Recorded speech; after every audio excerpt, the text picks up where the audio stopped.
Hi, I'm Peggy Farron. Welcome to the Understand Photography Show, where we talk about travel, nature, and fine art photography. Today we're going to be talking to Joe Fitzpatrick about lighting and flash photography. The Understand Photography Show is first a podcast, so if you're watching and wondering why we don't have any visuals, that's why.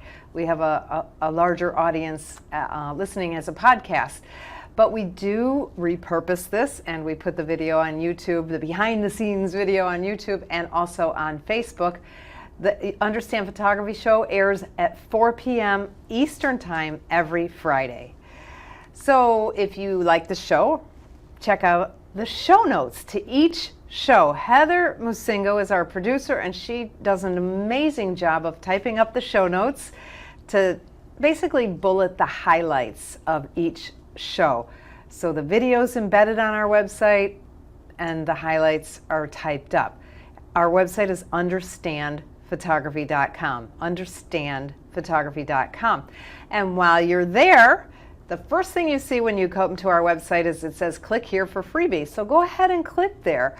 We've got all kinds of stuff there. We've got essential tips for travel photography. Which camera do I buy? That's a very popular download. How to get tack sharp images every time. What you need to learn to become a solid photographer. So anyway, there's a bunch of choices, and once you click on that link, you're going to put in your email address. You'll be on our mailing list. We send out a newsletter once a month. That's it. And it's got some tips, photography tips, camera tips, and of course what's happening at Understand Photography. So that's it.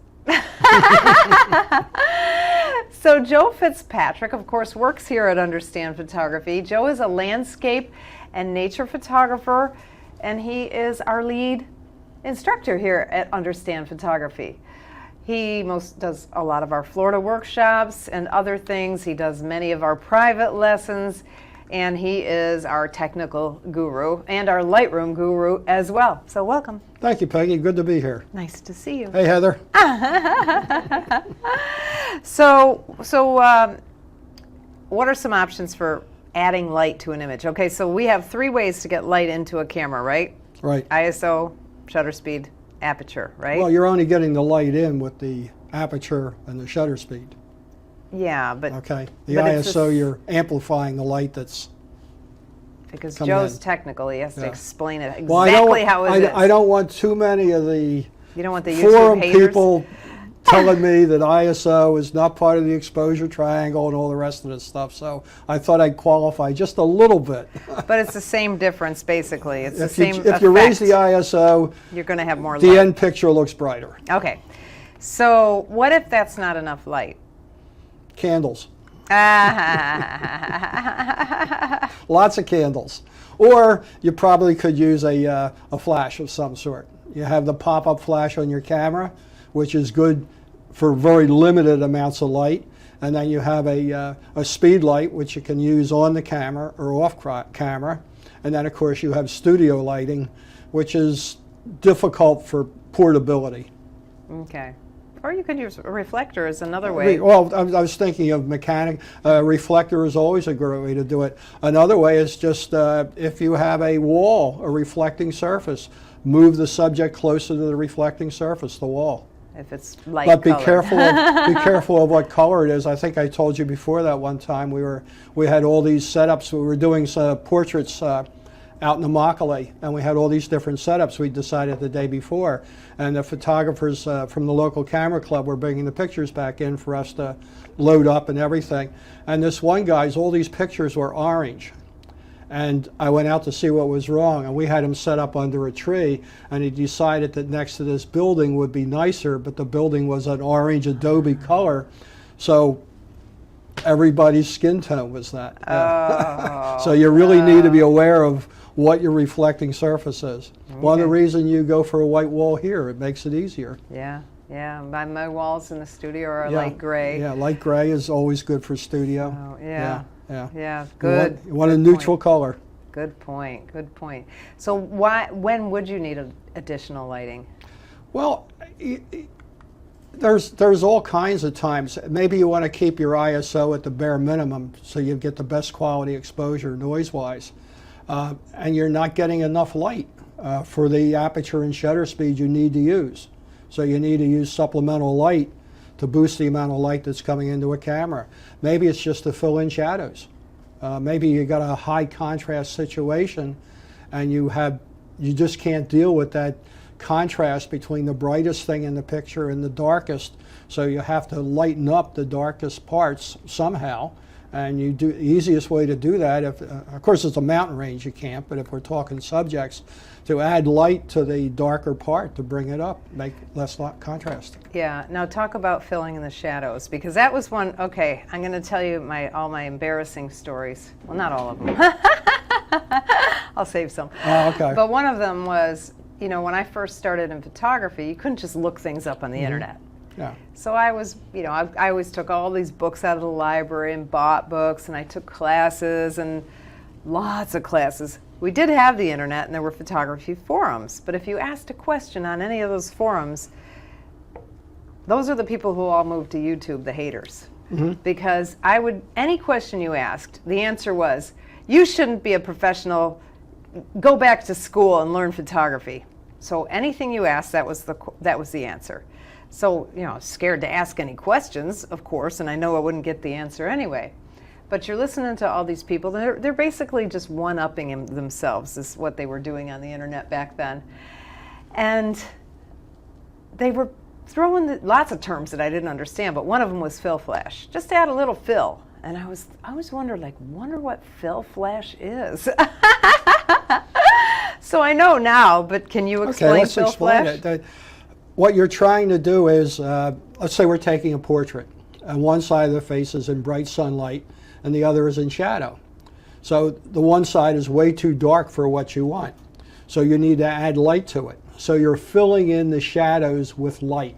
So it's not a special light. Hence fill flash. You're filling in the shadows with light. It's not a special light. It's not a special technique. You're popping the flash in hopes that it'll be bright enough to fill in that side, and if it isn't, you make it brighter or darker, whatever you need to do. You're just filling in the shadows with additional light. You could be doing that with that flash. You could be doing it with the reflector, which is an easy way to do it outdoors, like you were saying.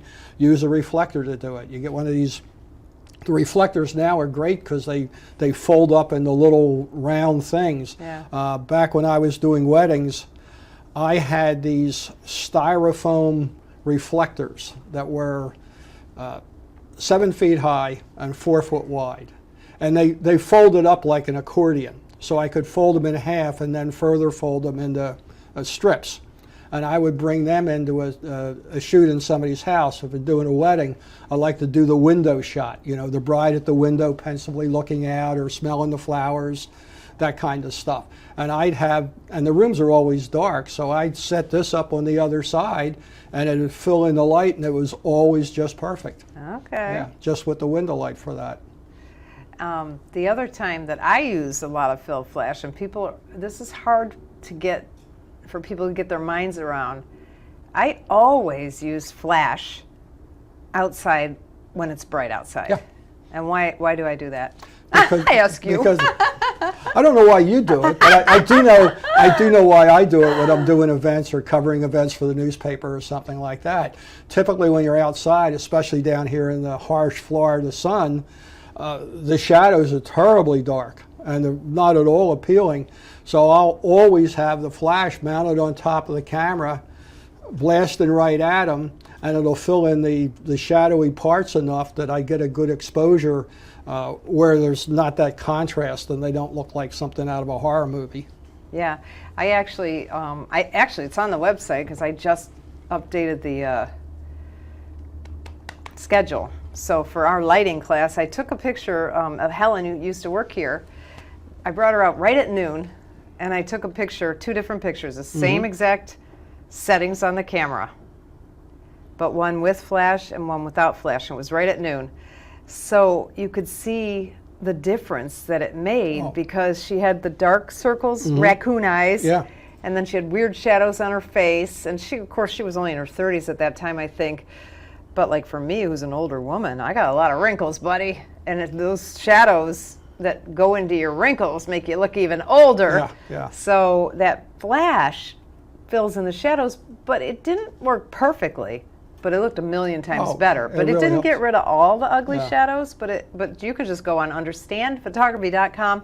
If you click on the schedule and find one of our lighting classes, that picture that I'm talking about is there. Well, I guess we could put it in the we, being Heather, can put it in the show notes too.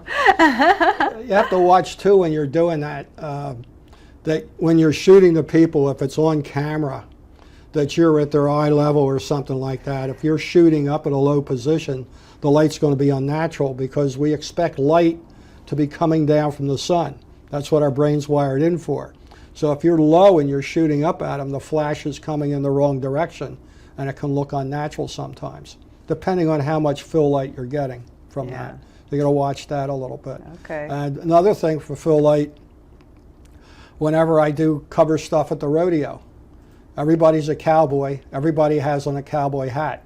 And if you want to see anything of their eyes, you need to get some light underneath the brim of that hat to bring out their eyes. Otherwise, they all look like, who is it? There's one country and western guy.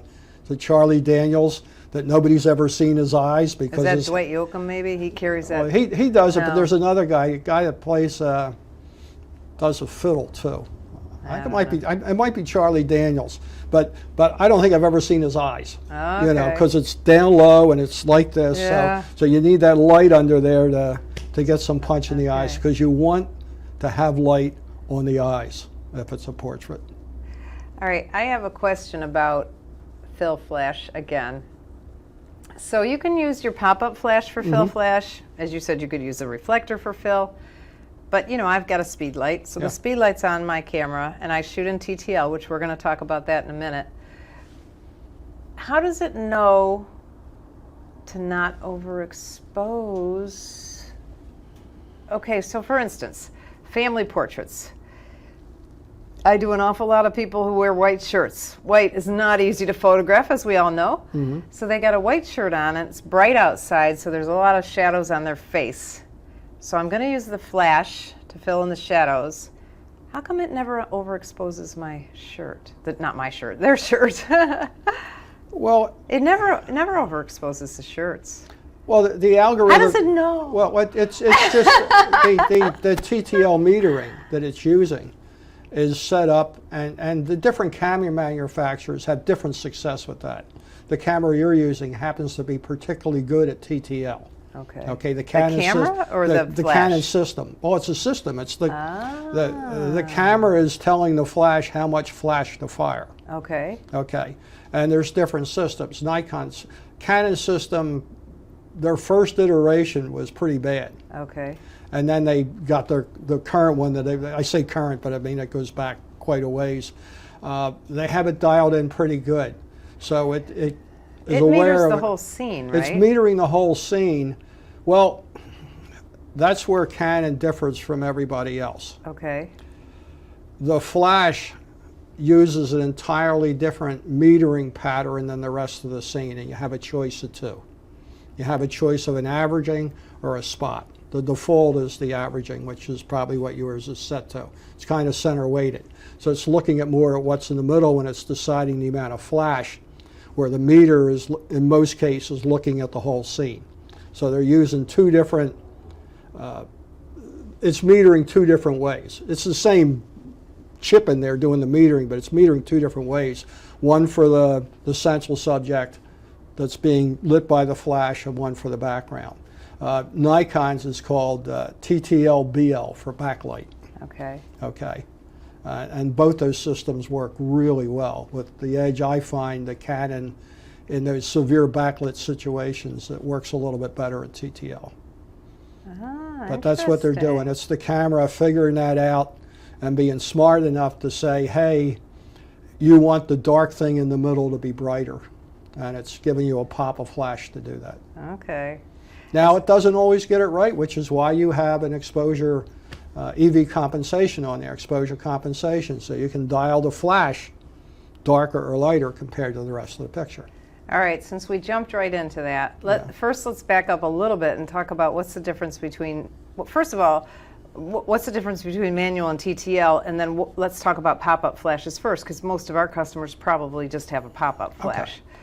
Well, the pop-up flash is hooked directly up to the camera system, and you usually don't have any separate control on it. You might have a little bit to make it a little darker, a little lighter. And that's usually in the menu. And that's usually, you go into the menu. The camera menu. You go into the camera's menu and you look, and usually there's a flash compensation where you can dial it a little bit darker or a little bit brighter. Frankly, typically though, the pop-up is so weak, especially if you're trying to fill in outdoors, you don't have to worry about it, because even full blast, it's barely enough. But they do work well for that, and that's using the camera's metering system to decide how much flash to put out. And that's TTL. That's TTL, which stands for through the lens. So it's metering through it's the metering lens. Through the whatever lens. you're pointing the camera. Yeah. Wherever you're pointing the camera is where you're metering, where you're measuring the light. That's where you're measuring the light, and the system's very sophisticated. You see one flash, but what's happening in reality there, when you press the shutter button all the way down, the flash fires a very low pulse. The camera then measures the amount of light coming back from that, decides how much light the flash needs to put out, and then fires that when the exposure takes place.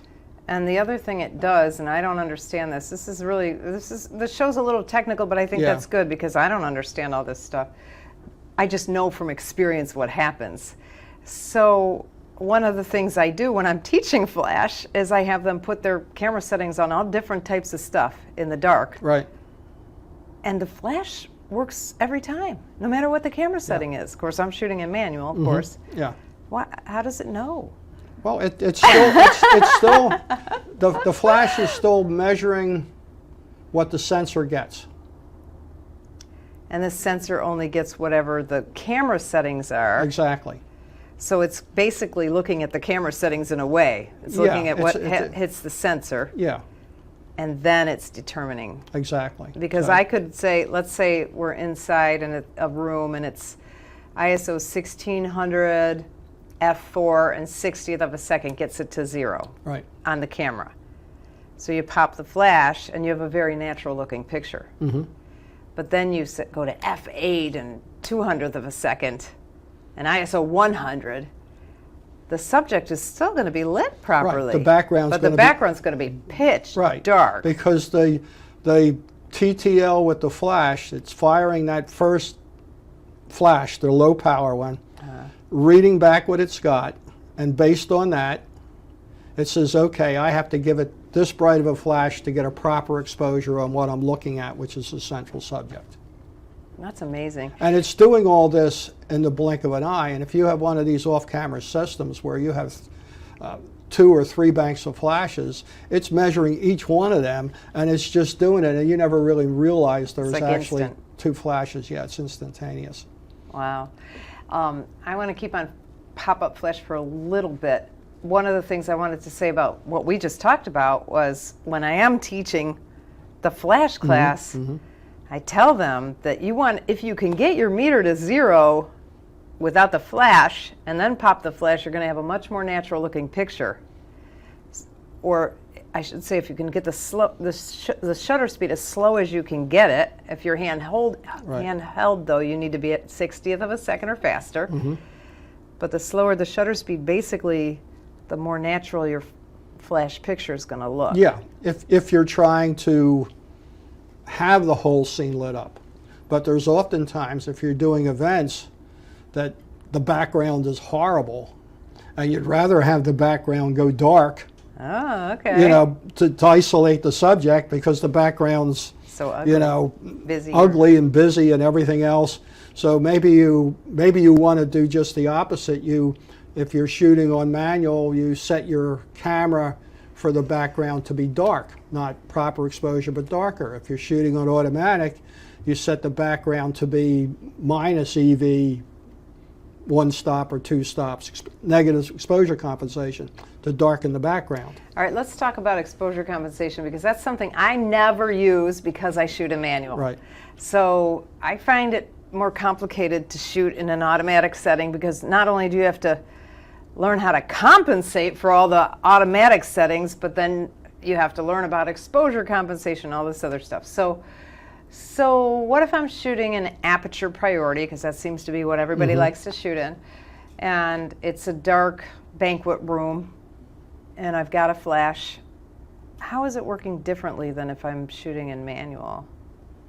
I think you just said it, but it really say it isn't. again. The meter is looking at the whole scene.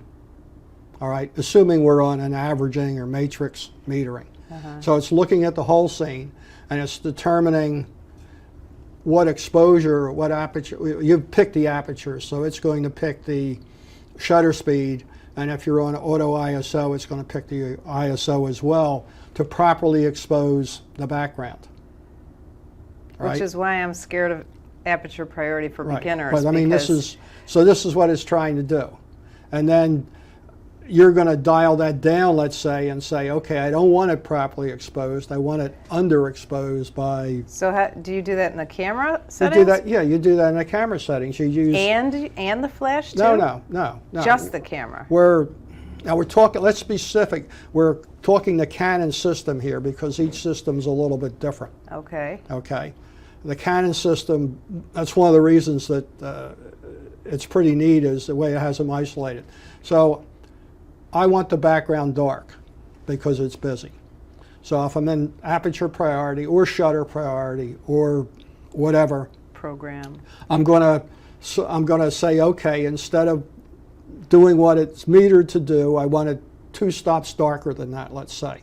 So I'll take my exposure compensation, which can be a wheel on the back. Okay. Typically when you're in a program mode, right, one of your dials is selecting the aperture you're picking or the shutter, and the other dial is changing the exposure compensation. I see, okay. If it's a single wheel camera, usually there's a little button on there that's half black and half white with a plus and minus on it, and you hold that down and turn the wheel. Okay. And you tell that, I want the whole scene darker. Okay. So then if you took the shot without the flash, it would be dark. Okay. Okay, then with the flash is separate.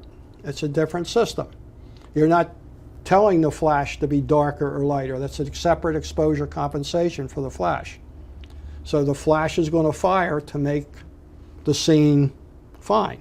The flash doesn't have enough power to do anything with the background. It lights the foreground subject, and that's it. So when I'm teaching, what I always say is your camera is set for the ambient light. Exactly. And your flash is set for the people. I couldn't have explained it better, and I didn't.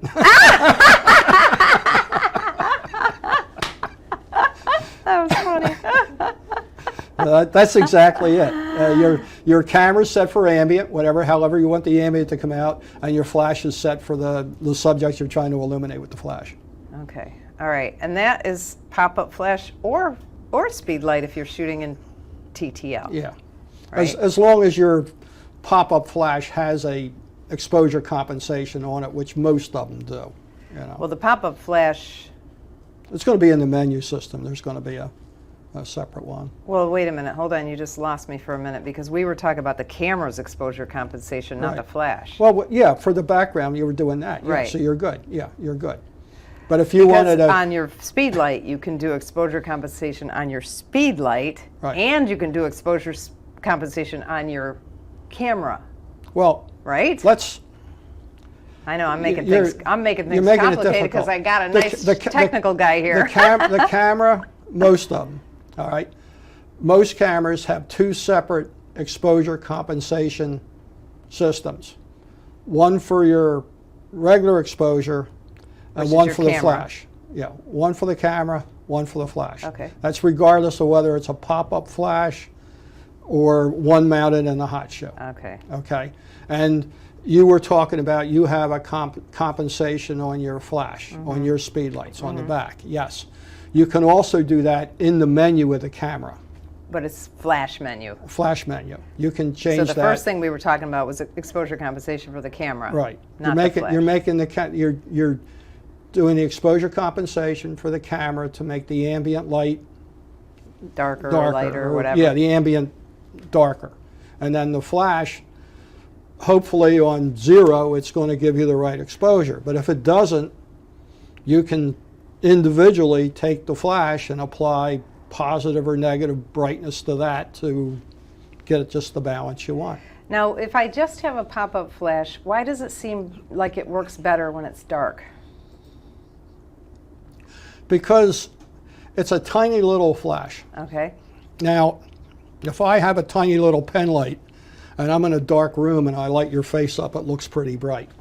If I take the same pen light and I try and brighten you a little bit outside, you can barely see it. Because we're talking a huge amount of brightness difference. You need a lot more light power. Okay. That's why even sometimes with the big speed lights aren't enough. That's why you see some people, photographers, especially around here, maybe they're hauling their studio strobes down to the beach to get enough light. Yeah. And you might not necessarily need that at twilight, but if you're taking a picture earlier in the day, you're probably going to need a couple big studio speed lights just to get the light up. You know. Back when I was doing a lot of weddings, there were many times I lugged those big studio lights, and that was back before they were all, now they've got those Einsteins and all those AD, what are they called, Godox and everything, where they have the battery pack right up. But back then we had to carry a heavy battery and plug it in and try to not get it in the sand. And but I remember the hardest wedding one time. It was a black and white couple, and nobody wears black tuxes anymore, but they did. So it was a mix of black and white people in black and white clothes at 3 hours before sunset in the bright sun on the white sand in Florida. Oh my gosh, I was like, oh. That's when you got out of the wedding business. Actually, I was really upset at that wedding because, I have my assistants hanging onto those lights because I don't want them falling over. And the dad of the bride was just awful. He was like, "You're not doing it right. You're shooting into the sun. There's no way because he didn't understand photography, but he was mean, trying to tell us what to do. And I was getting shooken up a little bit, but then you're all shook up. And then I made a point of showing him the pictures later, on the back of the camera, because I was spot on that lighting, and I was really upset with him. Especially down here with the sun's so bright here in Florida or any tropical or subtropical area, the brightness difference is really tough. You see it, to give you an idea, if you've ever seen them shoot a movie, a full-length movie, you've seen the trucks they bring in with the lights, and they're shooting in daylight, and they got these lights that are gigantic, and they got them all over the place just to fill in shadows and things like that. They're still using the sun, but they got these things to fill in shadows, and that's why your pop-up isn't quite up to the job outside, unless you're close. Yeah. Because the light falls off rapidly with the distance, right? So if you get close enough, you're good to go. But you got to be pretty close with a pop-up flash. So that's why everybody buys those speed lights. Yeah, because the bigger speed lights give you more power, more light, so you can control it more. You have more to work with. So what's the difference between all these different speed lights? Why, let's keep with the Canon system just because we're both familiar with it. What's the difference between a 430 and a 600? About a stop of light.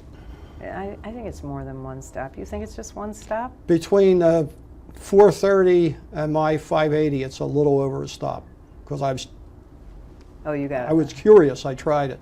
Okay. And that's what it is. So a stop of light, you got to remember, a stop of light is doubling the amount of light. That's why there's a difference in size. You're doubling the light. So, and that's a big amount. It gives you a lot more to play with. Yeah, because a 430, I haven't priced flashes in a long time, but a 430 is, a couple $100 cheaper, I think. Yeah. So. But, the size of the flash, they're all rated in what they call a guide number, okay, which gives you a relative idea of what the brightness is of it in comparison to each other. What you have with the guide number is what they rate the guide number at a particular angle of view. They say like with a 100 millimeter lens or something like that. So they're saying the coverage would be of a 100 millimeter lens. It's this, and you got to watch when they're giving the guide numbers that they're both using the same I lens. noticed that the guide numbers seem almost meaningless because anymore. they can lie to you. If one guy says he's got this at 50, the other guy says he's got it at 100. He's got half of what the other guy does because he's using a much narrower area, so he can throw the light like that. So if you're comparing flashes for output power, you look at the guide number. But when you look at the guide number, see the guide number at what? At what ISO and at what focal length? Yeah. Because you have to have the whole picture. The number by itself is nonsense. Most of the better manufacturers all use the same standard, but you get the cheaper Chinese ones sometimes. And number one, they're very optimistic on their guide number to start with, and then they mislead you even more by using an oddball focal, saying it an oddball focal length. You got to watch that. So it's my advice, let me see if you agree with me, because I don't think you do. I tell everybody that they should buy the most power. If they are going to buy a Speedlite, they should buy the most powerful Speedlite they can for their system. So if they're going to buy a Nikon, they're going to get the SB5000. If they're going to get a Canon, they're going to get the, what I just said what it was, and I'm a Canon shooter. 600. 600. And then I don't know the other systems. Yeah. So because my idea is if you need a Speedlite, you need more power, obviously, so get as much power as you can. Yeah. And because you're going to carry it around on top of your camera anyway, may as well get a good one. I mean, not that the other ones are bad, they're just not as strong. Well, the drawback there is bigger and heavier. It's not that much heavier, Well, though. there's a pretty good difference between the two you were talking about. Yeah. I mean, size-wise especially. You're talking maybe not so much in weight, but in size. Okay. Because the batteries are a significant amount of that weight. There's 4 batteries in each of them, so but there's a big difference in cost. There's a big difference in cost. Okay.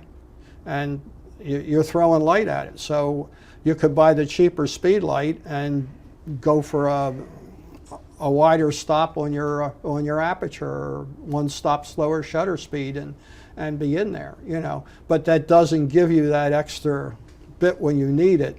And if you're shooting with it outside a lot, you're going to need it almost all the time. So I guess it depends. Yeah.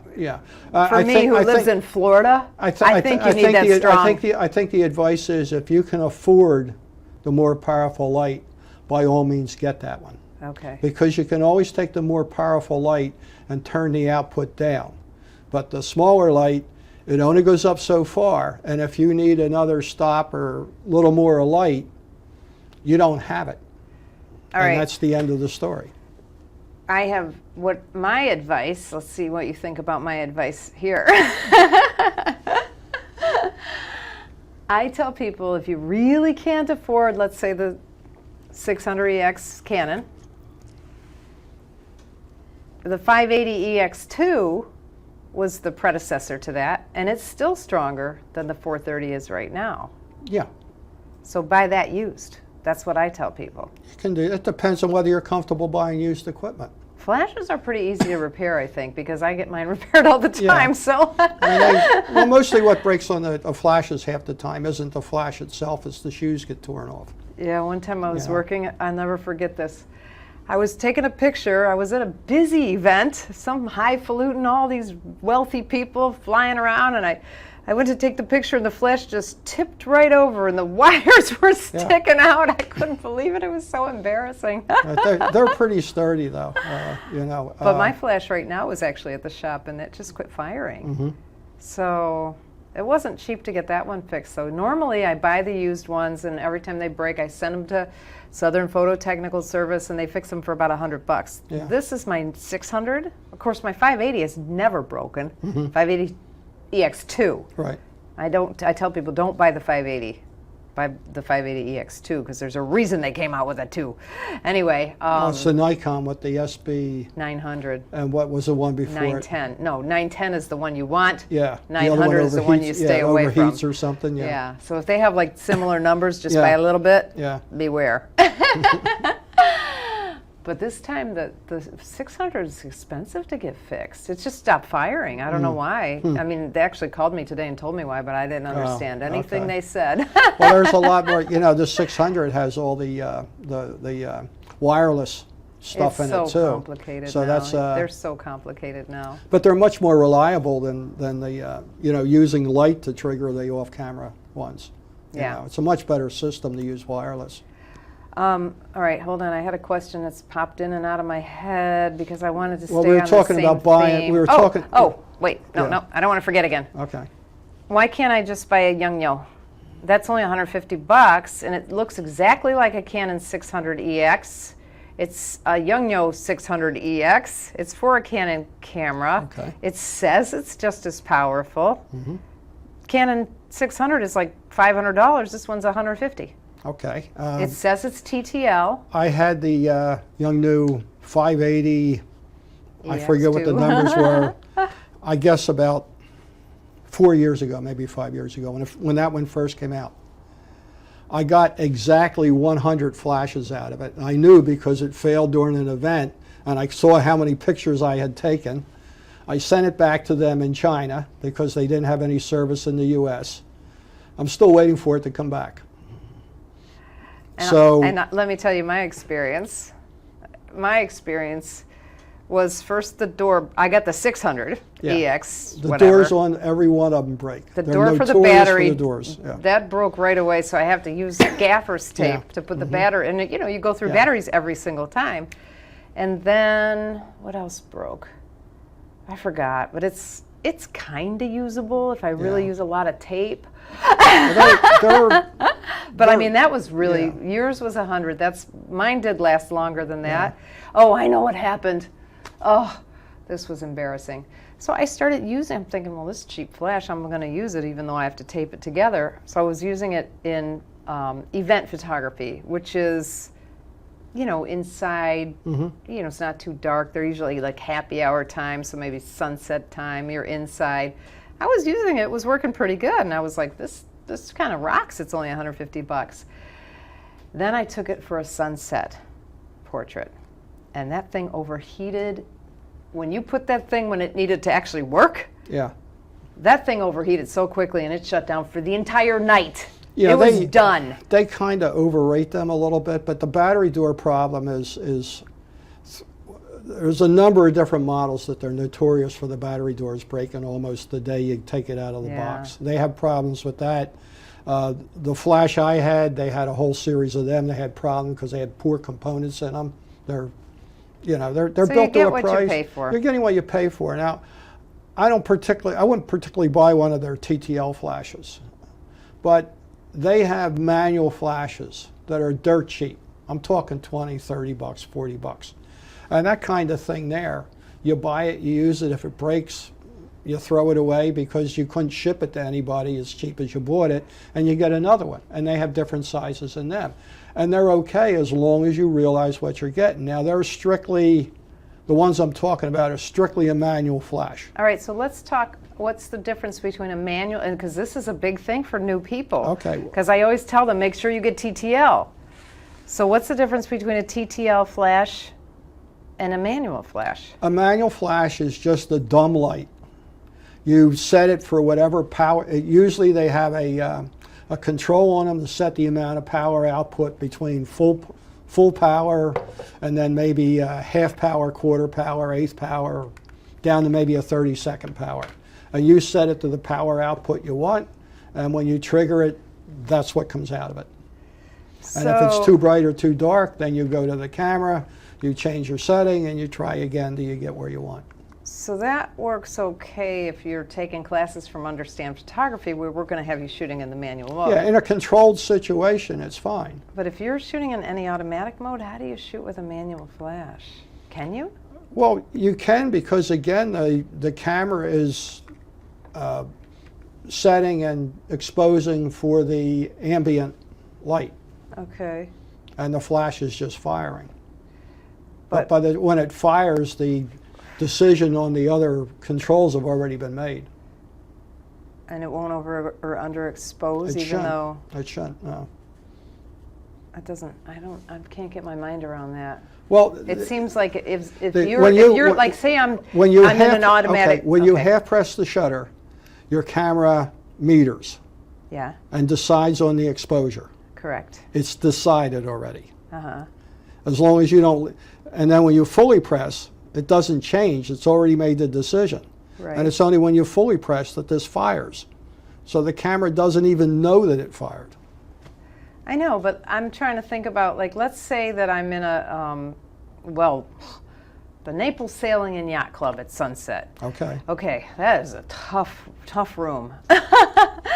You know, they've got these parties and happy hours, and the sun comes blasting in, and it's so anytime you're shooting against that light, it's tough. The Hilton, and then you turn yeah. around, and somebody's over on the other side where you're working with the light, Mm-hmm.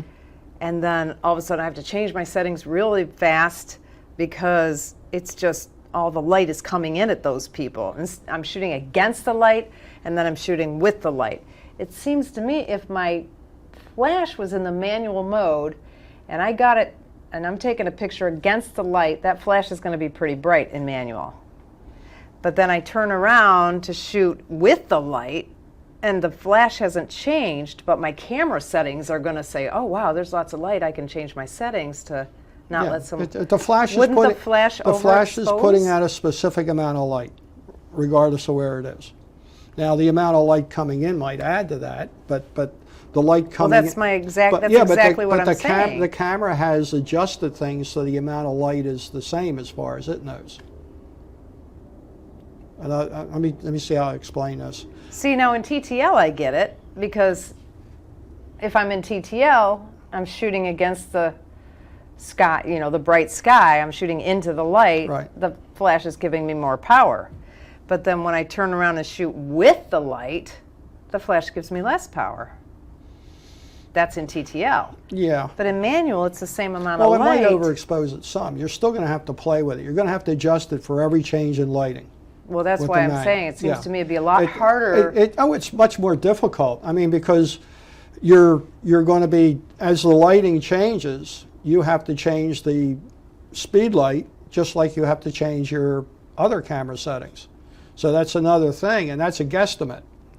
Well, that's what I 'Cause mean. there's no- if you're in manual, it's a Yeah. lot easier to figure out Yeah. the manual speed. If your camera's in manual, it's a lot easier to figure out the flash in manual than if your camera's in automatic, because then you have to do all that Yeah. math, right? Yeah. That's why you shouldn't shoot in automatic unless you have to. That's why back when we actually, pre-TTL, when we were using manual flashes, we had a flash meter. You Yeah. have one tucked into your drawer Yeah. over there somewhere and I I have never one, use and anymore. I have one tucked in somewhere at home too, you know. And you were metering the flash with that so you could get it right. And then you were adjusting your manual flash to do that. Yeah. And then we went to what they called Thyristor Flashes, where they had a meter built into the flash that could meter itself and adjust the flash. Okay. And then we went to TTL when you know, computers came in and they could calculate and get cheap enough to do this, where we could build into the camera the calculation to use the flash. Some flashes still have the ability to measure light themselves and work independently. Okay. I believe the 580s do. The 580, the Canon? Yeah, I think 580s so. They too? might. Oh. I'd have to look, but I think What they about do. those AD or Godox that I have? I don't know that much about that. Okay, flash but I mean, yet. you know, some of the flashes actually have a meter built into them. That's what they had before TTL, and some of them still do, where they actually have their own meter. But life is simpler if you're shooting in manual. I like, when I was using flash, I'm almost always shooting in manual with the flash and TTL, That's how I am too. you know, because I want to fully control the ambient light, but I trust the electronics to do what I want with the flash subject, and it's quicker. That's exactly what I Yeah. do, except it is important if you have a Speedlite to learn how to use it in manual, because for instance, yesterday I had a job and an event, and it was really backlit. It was, you know, it was at 11 a.m. And so they had all the people in the shade with the back, one thing about, pull the people out of the bad lighting, because some of them were standing in that sun, and it's like, come out of that scary lighting, I smile, and I pulled them closer, But the TTL on my flash was not giving me hardly any light, and so I did the exposure compensation on the flash, and it still wasn't giving me any flash.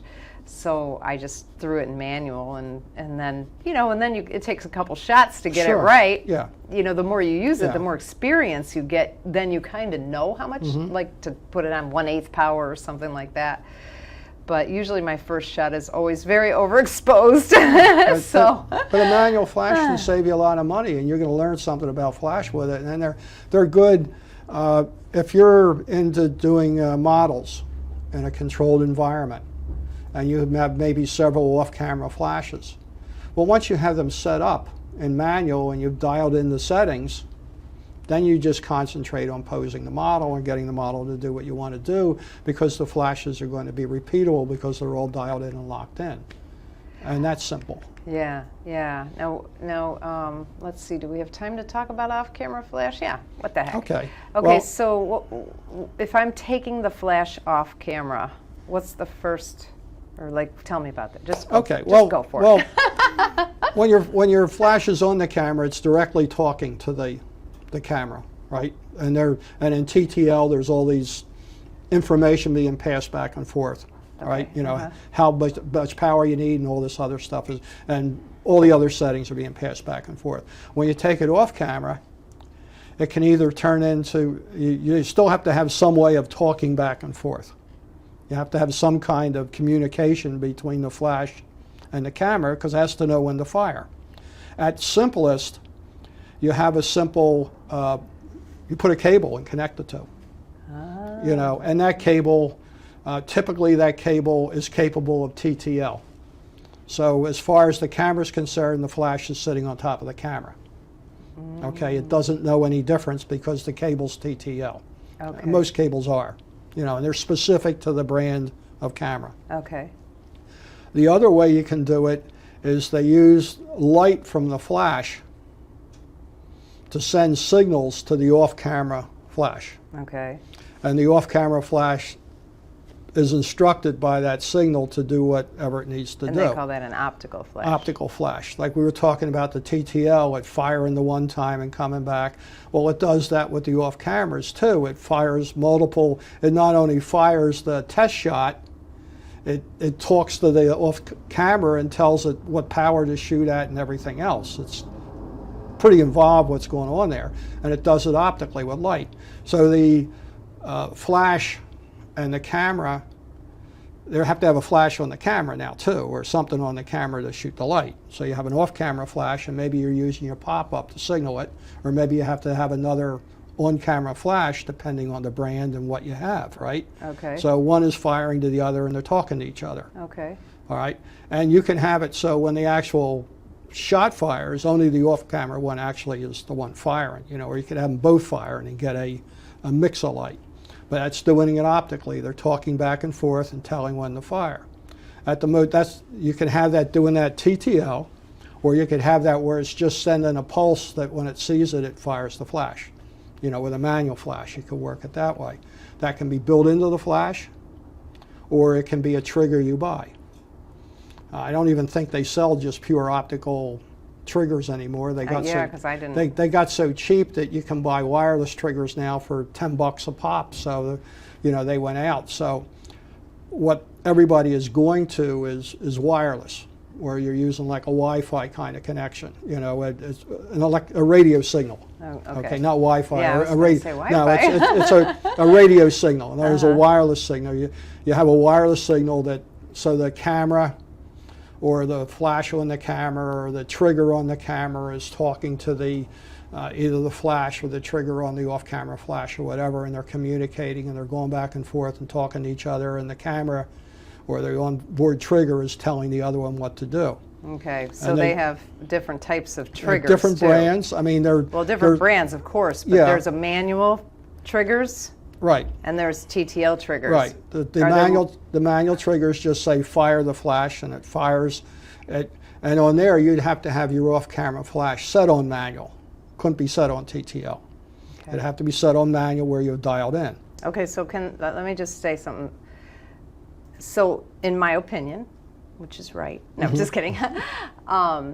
If you don't know anything about off-camera flash, going manual is the easiest way to learn, in my opinion. I could be wrong here, but to me it's so much simpler. If your camera's in manual and your flashes are in manual and you have a manual trigger, you learn how to set everything, you learn how to dial in the light, and then what you see, then it's done. Yeah. There's nothing's going to change until you change it. So to me it seems the easiest way to shoot with an off-camera flash. I know that is not the popular opinion, though. Well, you have total control doing it the way I'm a control freak. You have total control because you can dial them down from each other, but it's slow to do. Yeah. It's slow to set up and it's slow to do. Where if you have TTL, you can bring the lights in, set them up, and just tell the flashes what ratio you want one to the other to be. Fire this one. I want twice as much light out of the main light as I want out of the fill light, and the thing says, okay, you got it, buddy, and just does it. So here's my opinion again, because I have systems to do both. Mm-hmm. My opinion is it's harder to learn to use TTL because you have to learn how to use all this electronic equipment on how to dial this flash and that file and the ratio and all that kind of stuff. Where manual, you just turn it up. You look at the picture, you go, that's too much light.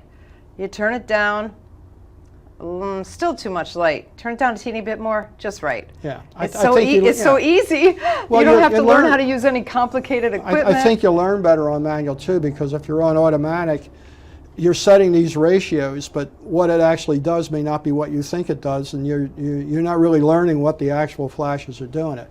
So I like doing them on manual, but I do them on manual, but I don't use a manual trigger. I use TTL triggers because TTL triggers are capable of setting the manual settings on your off-camera flashes. All of them or some of them? Well, if you have a TTL triggers, I haven't seen one that isn't capable of also operating the off-camera flashes manually. In other words, my off-camera flash, or wherever I've set it, I have my off-camera flash set for manual. Right. But from the trigger in the camera menu, or on the trigger, depending on the brand, I can tell it fire a quarter power, half power, third power. So I can turn it up and down. That means I can sit here in the comfort of my chair while I'm directing the models and turn the flashes up and down. Yeah. Now, it doesn't make a big difference to you because you have this big staff and you just tell this one to turn that flash up and this to turn that one down, So you have all these people running around that can do your bidding, but if I was going to do that, I'd have to run around and dial all these to the next one, So I like having I use TTL triggers, but I'm using them to manually operate the off-camera flashes. Okay. All right, so I don't know how to ask this as a question, so I'm going to use it as a statement. To me, if you're going to bring that flash off camera, the most important thing, you have to learn how to use it, but you have to pay attention to the shadows. Why? I agree, because where the shadows are going to fall, if we're talking portraits, if we're talking faces, you can come up with some real ugly faces because the shadows you want to get where they're modeling the face, but not emphasizing parts of the face that you may not want to emphasize. If it's an older person, you might not want to be emphasizing their wrinkles or something. We want flat lighting. Old people like light filling in wrinkles on both sides. If you're a street photography and you're doing what I call poverty porn, you might want all this dramatic and heavy shadows and all that to emphasize the grittiness and stuff like that. So where you're placing the light makes a big difference. Scary movies, they put the light down underneath the face and they get this scary looking face because where the light is, it's unnatural and weird. And the light is just the light, but the faces all look scary no matter who it is. Even if it's a cute baby, you put the light underneath the face, it's now in a monster. So the light, for one thing, needs to be a little higher than head height. So the light's coming down on it. And you're positioning it to give the best modeling of the face without creating too harsh of a shadow. And there's different kinds, there's Rembrandt lighting and all this other different types of lighting that give you different lighting looks. Patterns, basically. There's different lighting patterns that give you different looks. And when they say lighting patterns, it's basically where you're putting the light, so where the shadows are falling. The shadows start falling. You can either move the light or you can turn the model around a little bit to get what you want. But they create all different looks and effects, and some work better on different age groups. And different people. And different people. Like my son looks good in butterfly lighting. Different. It shows his chiseled face. Different, the lighting patterns, some are better for one kind of facial structure if the face is, long and thin as opposed to more round and oval. The lighting, you would choose a different lighting for those faces. Yeah, we're not going to get into all that right now, especially since we need to wrap it up. Okay, but lighting is important. You got to pay attention to where the light's falling. You got to watch where the shadows are falling so you don't wind up with something strange coming down across the face or something like that. One of the popular ways to light with studio lighting, people are like, okay, put the light at 45-degree angle shooting down. And the loop lighting, a lot of times it looks like a booger coming out of somebody's nose. You have to be so careful of that kind of stuff. So I always tell people, do your close-ups first to see where it's falling. All right, any last tips to wrap it up? Make sure you have charged batteries on the flash because they eat them up like gangbusters. I like to use the Eneloops because they stay. If you're the type of person that doesn't use your flash a lot, the Eneloops or the similar brands to that are going to retain their charge 80 or 90% or whatever after even a full year. So you're going to be able to take that flash out and use it without having to, now I'm going to have to wait till I charge batteries. That is such great advice, and I have a quick story because we're running out of time. But, I teach a lot of flash classes, and this has happened to me so many times in the beginning where people would say, my flash is not firing. But I said, well, do you have good batteries? They say, yes. Look, the little tiny light on the back was coming on their the back of the Speedlite. And I was like, we'll change the batteries anyway, And so they changed the battery and it worked fine because they were using old batteries. It doesn't take a lot of power to power up that little LED light in the back, that little LCD but it takes a lot of power to do the flash. So how can people find out more about you and what's coming up for you? They can, our website, Understand Photography, has some of my stuff. They can also look at my personal web pages on joefitzpatrickphoto.com, and they can look there. Coming up, as you know, every year I do a couple trips, 4-day workshops in the Everglades. I generally do one to St. Augustine, a 4-day birding and building workshop up there. And recently we've been doing one to the Forgotten Coast of Florida, which is the Apalachicola Panhandle region. That's great because that's real old Florida up there. You're not looking at Mickey D's and Burger Kings and this and that. You're looking at real Florida, real people, and real scenes to photograph. Yeah, it's awesome. Yeah. Joe is our Everglades expert as well. He leads most of the, I know he said he does the 4-day trips, but he also does the day trips into the Everglades and the private trips into the, we do an awful lot of private tours, so keep that in mind when you're coming to understandphotography.com. So thank you for being on the show. A pleasure, Peggy. And we will see you soon again on our show. Everybody will see you. To the audience, if you would do us a big favor and leave us a review on iTunes, it helps us come up in the search engines and it makes us feel good too. I'm Peggy Farron. Thank you so much for joining us on the Understand Photography Show. We will see you next Friday at 4 p.m. Eastern Time.